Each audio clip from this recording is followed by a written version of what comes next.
एक दूसरे से प्यार, साथ रहने की जिद और पति का कत्ल। जी हाँ, ऐसी कहानियां आपने कई बार सुनी होंगी या टीवी शोज में देखी भी होंगी। लेकिन आज जो कहानी हम आपको बताने जा रहे हैं, उस कहानी के मुख्य किरदारों को लगा कि वे अपराध करके बड़ी ही आसानी से बच जाएंगे, लेकिन वे एक गलतफहमी में थे। क्राइम कथा के आज के एपिसोड में हम बात करेंगे उत्तर प्रदेश के मैनपुरी में हुए ऐसे अपराध की, जिसमें पत्नी ने अपने प्रेमी संग मिलकर पति की हत्या का प्लान बनाया और उसे अंजाम देने में सफल भी हो गई।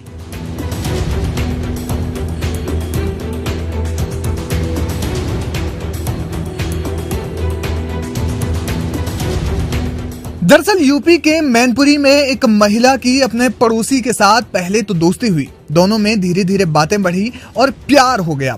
इसके बाद दोनों का प्यार परवान चढ़ा तो महिला को लगा कि उसका पति साजिद उनकी मोहब्बत के बीच में रोड़ा बन रहा है। दोनों ने साजिद को रास्ते से हटाने का प्लान बनाया। पुलिस के मुताबिक साजिद की पत्नी ने साजिद को चाय में नशीला पदार्थ मिलाकर खिलाया।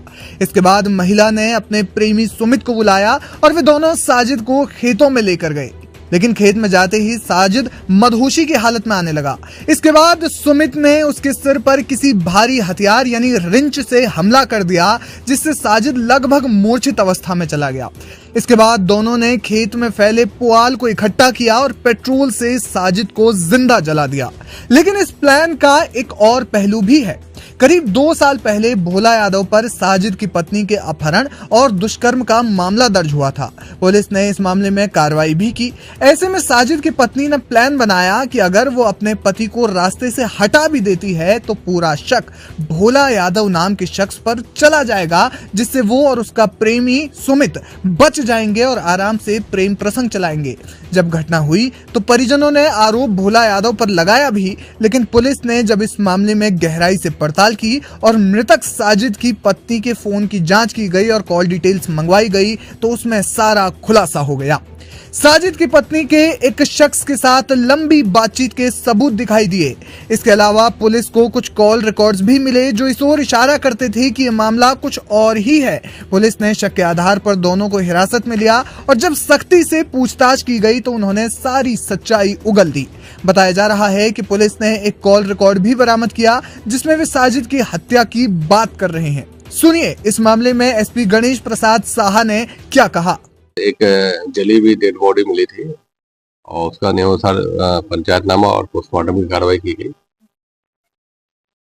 घर वालों की तरफ से तहरीर दी गई कि बेटे की हत्या, जो साजिद की हत्या भोला यादव के नाम के व्यक्ति और उसके कुछ साथियों ने की है।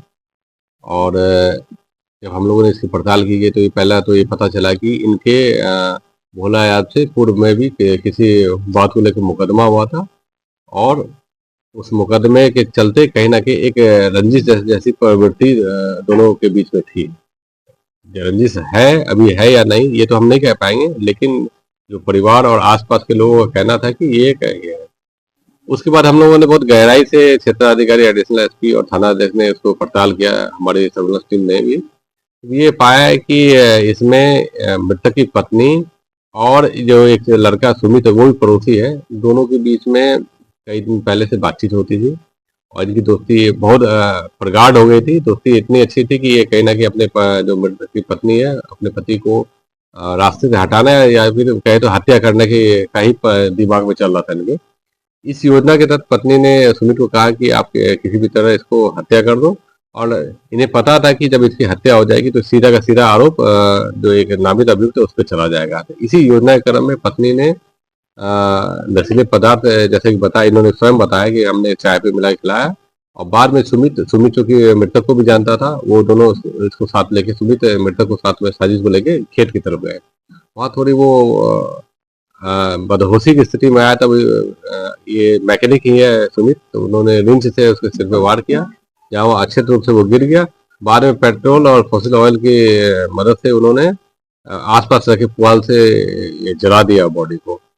इसमें जब हम लोगों ने इलेक्ट्रॉनिक एविडेंस के रूप में इनके नंबर को देखा, कुछ वॉइस रिकॉर्डिंग मिली, तो हमें पूरा विश्वास हो गया कि इस पूरे कृत्य में ये दोनों शामिल हैं और इनकी योजना ये थी कि जो नामिक अभियुक्त वो गिरफ्तार हो जाए, ये लोग बच जाए। जब पूछताछ गहनता से की गई तो इन लोगों ने सारी बातें बताई, और घटना में चूंकि टीम ने न सिर्फ इनके बयान को आधार बनाया, बल्कि हमें जो मौके पे आला कतल, रिंच वगैरह थी वो भी बरामद हुई है, और मोटिव भी क्लियर हो गया। दूसरी बात है कि इनके जो आपस में बातचीत है, कुछ ऐसे भी रिकॉर्डिंग मिले जो जिससे भी घटना का जो हमारा खुलासा हुआ है उसमें मदद मिली है। पूरी टीम ने पूरे मनोयोग से काम किया और इसमें घटना के सही खुलासे में करके आपके सामने से